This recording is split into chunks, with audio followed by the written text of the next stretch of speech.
अनेक संस्था त्यांच्या आहेत आणि शेवटी त्यांनी एकच गेल्या अनेक वर्षामध्ये काम केलं की सर्वसामान्य लोकांना न्याय देणं. आणि जेव्हा मी मुख्यमंत्री झाल्यानंतर जी काही त्यांनी कामं पाहिली, नगरविकास मंत्री म्हणून कामं पाहिली, SR त्यांच्याकडे आहे, तिकडे झोपडपट्ट्या आहेत आणि इतरही जी काही हक्काची घरं देण्याचं जो काही त्यांचं स्वप्न आहे त्यांनी आता बोलून दाखवलेलं आहे.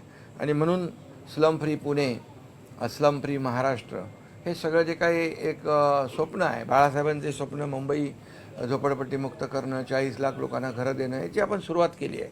पण पुण्यामध्ये देखील त्यांच्या अनुभवाचा यामध्ये फायदा होईल आणि सर्वसामान्य हक्काचं जे स्वप्न असतं घराचं, यांचा मोठा सिंहाचा वाटा आणि योगदान ठरेल. मी त्यांचे सर्व लोक या ठिकाणी, अमित बागुल आहेत, कपिल बागुल आहेत, अभिषेक बागुल, त्यांच्या सौभाग्यवती देखील आहेत आणि सर्व पदाधिकारी काँग्रेसचे प्रमुख या ठिकाणी आलेत. मी त्यांचं मनापासून स्वागत करतो. तुम्ही आता बागुलसाहेब कार्यकर्त्यांच्या पक्षात आलेला आहात. इथं कोणी मालक नाही, कोणी नोकर नाही. इथं कार्यकर्त्यांचा सन्मान वाढवणारा पक्ष आहे आणि आपला अजेंडा एकच आहे, विकास, डेव्हलपमेंट आणि डेव्हलपमेंट. त्यामुळे तुमचं जे काही ध्येय आहे पुण्याचा विकास करणं, शिवसेनेच्या माध्यमातून आपल्याला त्याच्यामध्ये यश येईल. कुठेही कधीही अडचण येणार नाही. मी आपल्या पाठीशी खंबीरपणे कायम उभा आहे. आमची सगळी टीम पुण्यातली आपल्यासोबत आहे. एवढंच या प्रसंगी सांगतो.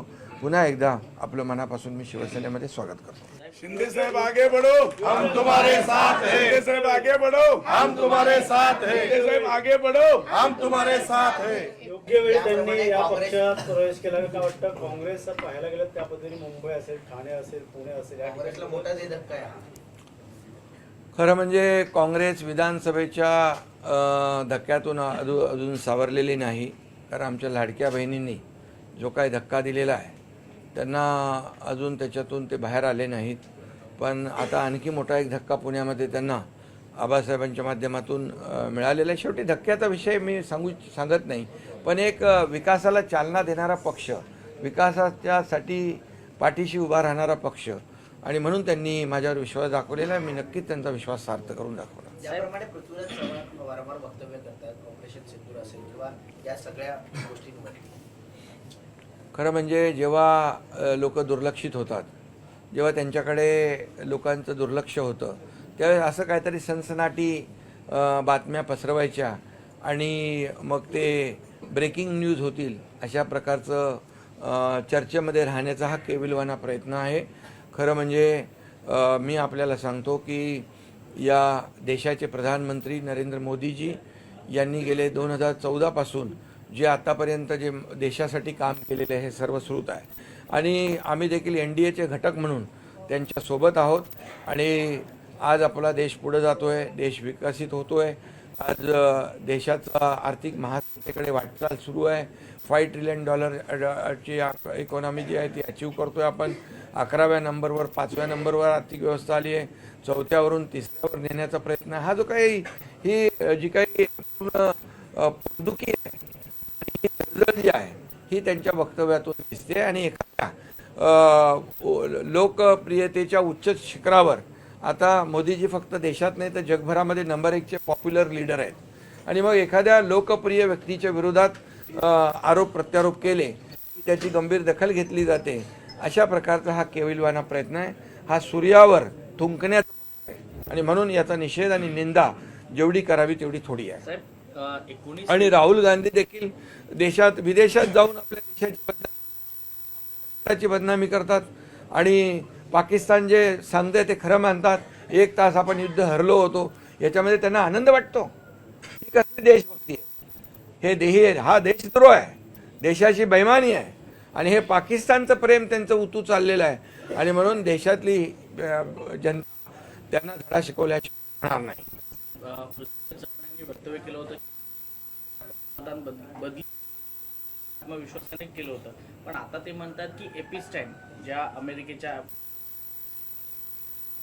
केला जातो त्यांचं आणि मोदींचं काय नेमकं घडून सांगावं. त्यांची भाषा बदलली असं वाटतं. त्यांची भाषा बदलली म्हणजे त्यांच्याकडे काहीच नाही, फक्त बोलून जायचं, चर्चेत राहायचं. ते आता दुर्लक्षित झालेले आहे. कोणी लक्ष झालं की मग त्याच्यामध्ये चर्चेत राहण्याचा हा केविलवाना प्रयत्न आहे. काही केविलवाना प्रयत्न आहे. पक्षश्रेष्ठींकडून काही शाबासकी मिळवणे यासाठी देखील हा, आता त्यांना चर्चेत यायचं आहे. त्यांची म्हणजे प्रधानमंत्री महोदयांच्यावर टीका केली की पक्षामध्ये मग त्यांची दखल घेतली जाते. परंतु तुम्ही कुणावर टीका करताय? तुम्ही देशप्रेमावर संशय व्यक्त करताय, तुम्ही लष्कराच्या शौर्यावर संशय व्यक्त करताय, प्रधानमंत्र्यांवर संशय व्यक्त करताय. ही कुठली तुमची देशभक्ती आहे? हे तुम्हाला पक्षाने तुमच्याकडे दुर्लक्ष केलेलं, तुमच्याकडे लक्ष देण्यासाठी हा केलेला प्रयत्न. परंतु ही देशातली जनता जी आहे, तुम्ही जेवढं मोदीजींवर आरोप कराल तेवढी या देशातली जनता त्यांच्यासोबत राहणार आहे. सर, पण हे एप्सिनचं नाव घेऊन, एप्सिन फाईलचं नाव घेऊन कुठेतरी मोदींची बदनामी करण्याचं काम सुरू आहे. त्यांना जनता धडा शिकवेल ना. ज्यांनी 2014 पूर्वी पाहिलं 2G स्पेक्ट्रम, कॉमनवेल्थ घोटाळा, चारा घोटाळा, कोळसा घोटाळा, कितीतरी स्कॅम आहेत. आणि म्हणून तर आज बागुल साहेब आमच्या पक्षात आलेले आहेत. आणि म्हणून हे जे काही स्कॅम इतके पाहिले आणि 2014 नंतर एक तरी घोटाळा तुम्ही दाखवा, एक तरी डाग दाखवा. बेदाग प्रधानमंत्र्याला कसं बदनाम करायचं अशा प्रकारचा हा केविलवाना हा प्रयत्न आहे. महाराष्ट्रातली जनता तर त्यांना उत्तर देईलच, परंतु देशातली जनता देखील त्यांना माफ करणार नाही. सर, यही हिंदी में सवाल है कि एपिस्टीन फाइल को लेकर पृथ्वीराज चौहान बार बार बयान दे रहे हैं. क्या लगता है क्यों ये बयान दे रहे हैं और ये बोल रहे हैं कि अभी सरकार ने इसको खुलासा करना चाहिए? देखिए, ये जो पृथ्वीराज चौहान जी है बहुत ही मुख्यमंत्री रह चुके व्यक्ति है.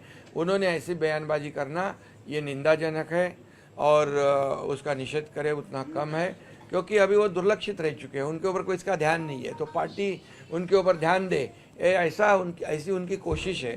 प्रधानमंत्री जी ने जो काम किया है देश के लिए, देश को आगे बढ़ाने के लिए, देश को आर्थिक महासत्ता बनाने के लिए, 11वें नंबर से 5वें नंबर पे, 4 नंबर पे लाना, अभी 3रे नंबर पे अर्थव्यवस्था को लाना, ये कोई मजाक की बात नहीं है. और देश आगे बढ़ रहा है. इसकी जो जलन है, इसकी जो दर्द है, इसकी जो तकलीफ है, ये जो कांग्रेस को दिखाई पड़ रही है. पृथ्वीराज चौहान और राहुल गांधी विदेश में जाकर प्रधानमंत्री जी के ऊपर आशंका जताते, हमारे फौज के ऊपर, लश्कर जो हमारी सीमा पर काम कर रहा है, ऑपरेशन सिंदूर में काम कर रहा है, उसके ऊपर भरोसा. ये कैसी देशभक्ति है? ये कैसा देश प्रेम है? और इसलिए मैं ये कहूँगा, ये सूरज पर थूकने वाला प्रयास है. ये मैं इतना ही कहूँगा कि जितना प्रधानमंत्री जी के बारे में गलत बोलेंगे उतने ये 140 करोड़ जनता प्रधानमंत्री जी के साथ रहेगी और इनको मुंह तोड़ जवाब देगी. इनकी हालत अब देखिए, लोकसभा में देखो, विधानसभा में देखिए क्या हालत है उनकी. अब आने वाले चुनाव में कैसे सर्वाइवल होना, इस बड़े व्यक्ति पर आरोप करना, प्रधानमंत्री जी के ऊपर आरोप लगाने के बाद एक सनसनाटी फैलाने की कोशिश करना, ये बहुत ही कहते हैं ना कि ये ऐसी कोशिश है कि लोगों का ध्यान अपने तरफ आकृष्ट करने के लिए. लेकिन जनता बहुत ही समझदार है, जनता उनको पूरा सबक सिखाएगी. सर, 19 दिसंबर को देश के पंतप्रधान बदलने की भाषा की थी पृथ्वीराज चौहान ने. अब ये बोल रहे हैं कि इसके बारे में खुलासा करो. तो अब भाषा बदल गई है, आरोप लगा चुके हैं, लेकिन एविडेंस तो देना चाहिए, सबूत तो देना चाहिए. बोलकर हो गया, अभी तो उनको सबूत देना चाहिए अगर उनके पास सबूत है तो. और या नहीं तो लोगों को, जनता जो है उनको सबक सिखाएगी, जरूर सबक सिखाएगी. और मैं इतना ही कहता हूँ, जब जब लोगों ने प्रधानमंत्री जी के ऊपर आरोप लगाया, अब 2014 से लेकर अब तक क्या क्या कहे उन्होंने, चौकीदार चोर है, कब्र खुदेगी, ये होगा वो होगा, उनकी जिन्होंने कहा उनकी खुद गई, वो एक खड्डे में गए.